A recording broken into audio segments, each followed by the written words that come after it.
kanina pumunta ng Philippine Store para bumili ng sangkap ng aking dinding. At syempre, hindi mawawala ang ating Coke Zero. May chicharon baka din po yan at maraming tinapay kasi bagong delivery, sarap niyan. Special pandesal cheese. And ito, paborito ka, mainit-init pa. And ito, it's a milk bread. And sangkap po sa ating dinding. May sitaw, mahal po yan.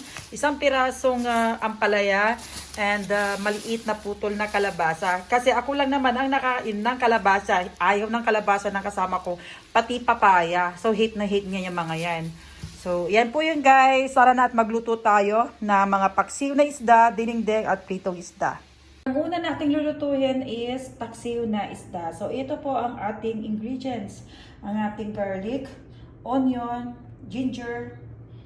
Nagamit lang po tayo ng gulay which is itong ampalaya or bitter gourd melon. Optional po ito guys. At ang ating gagamitin na isda is yung galunggong. Of course, ang ating suka, paminta, at tubig.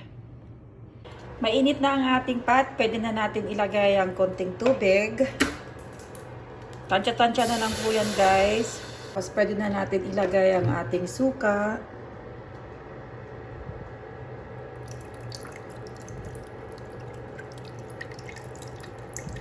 Paminta. Yan. Pag kumulo na yan guys, pwede natin ilagay ang ating sibuyas, bawang at luya. Yan, nakulo na. Pwede na natin ilagay ang ating sibuyas. Pwede kayong gumamit yan ng red onion or white onion. Ating pound garlic, luya. Tapos gamit din tayo ng konting salt.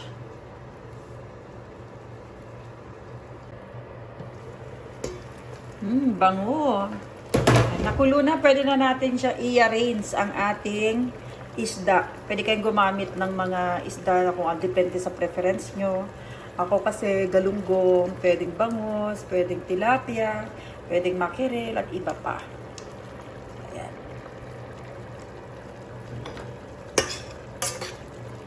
Tatlo lang yan guys. Lagay na natin ang ating ampalaya or bitter gourd melon. Tapos, ang ating green chili. Optional dito guys. Pwede kayong gumamit ng iba't ibang klase ng chili. May mas maanghang or itong mga siling haba or itong pangsigang na to. Pan lang natin and luto na yan in a few minutes.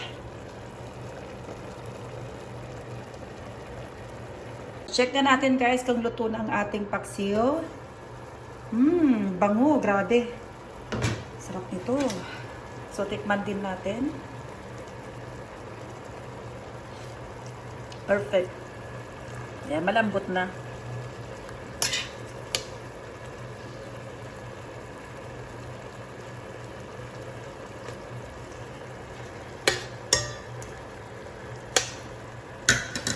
Yan, luto na yan guys. Presenting ang ating paksiw na isda.